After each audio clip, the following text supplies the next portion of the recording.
About an hour, the president will address the design flaws with Obamacare. I doubt he's going to call it a disaster. How bad is it?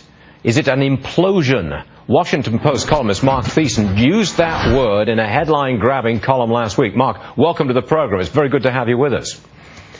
Thanks for having me on. Now, Mark, about an hour from now, President Obama, we are told, is going to say he's going to draft in the best and the brightest to fix Obamacare's rollout. In your opinion, can the best and the brightest fix it?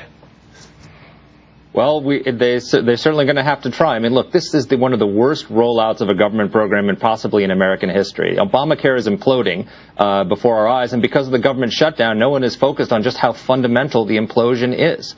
I mean, the problem is that they've about 1/2% of people who went to the website were able to sign up for plans, and now the traffic has dropped 88%. So people have basically given up on signing up for Obamacare. So they keep throwing out these fake numbers. They say 8 million people visited the site in the first week. 500,000 people began applications. Well, you have to begin an application to even look at the site and find out what the plans are. The real number that they won't give us is how many people actually signed up. If that was a not embarrassing number, they'd be shouting it from the rooftops. And if they don't know the number, I mean, that's the number that we need to look for if President Obama gives us today. Because if he can't give us that number, if the government doesn't know, that's frightening. How are they going to protect against fraud? Sure. So this thing is unraveling before our eyes. The big timing problem is if they don't get all of these people signed up by the early part of the new year, those people are going to be fined for not signing up for what they can't sign up for. In other words, there will have to be a delay, right? That's exactly right. I mean, that's why this is worse than people realize. Is that if they can't fix the website, then they have to delay the individual mandate. Because as you said, you cannot punish somebody for not having health insurance if the government website to provide them with that insurance doesn't work. And without the individual mandate, then the whole thing unravels. Because they have to get, according to the Congressional Budget Office, they need to get 7 million people signed up with the exchanges in order to break even. That's their break-even point.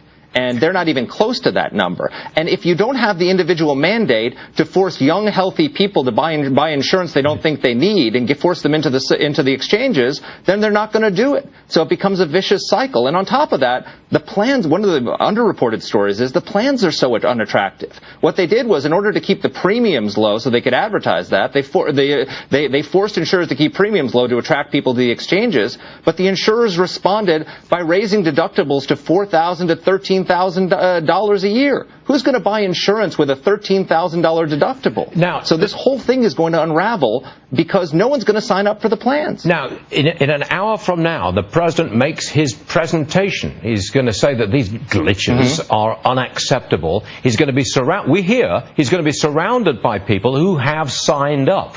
It's a bit like the beginnings of Obamacare when he had people in white coats, doctors saying, this is great. Do you think that the president can rescue the reputation of Obamacare with settings like this?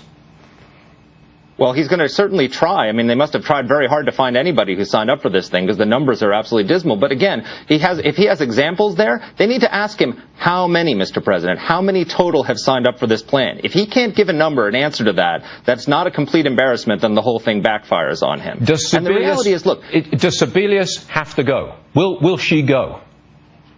She ought to go. I mean, it's an absolute debacle what's happened on her watch. But the fact is, because of the government shutdown, nobody's been focused on any of this. I mean, we handed President Obama a get-out-of-jail-free card with the government shutdown. For 3 weeks, instead of talking about the disarray in the Obama administration over this, we've been talking about the disarray in the Republican Party.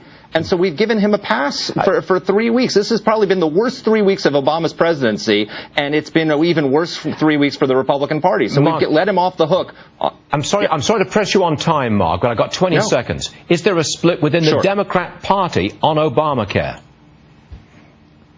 Well, I think if it doesn't work, it's going to have to, because there's going to be a big fight now coming up over whether to delay the individual mandate. If they can't fix the website, they have to delay it, and that's going to be the big fight coming up. Yes, it is. Mark Thiessen, thanks very much indeed for joining us, Mark. We do appreciate it.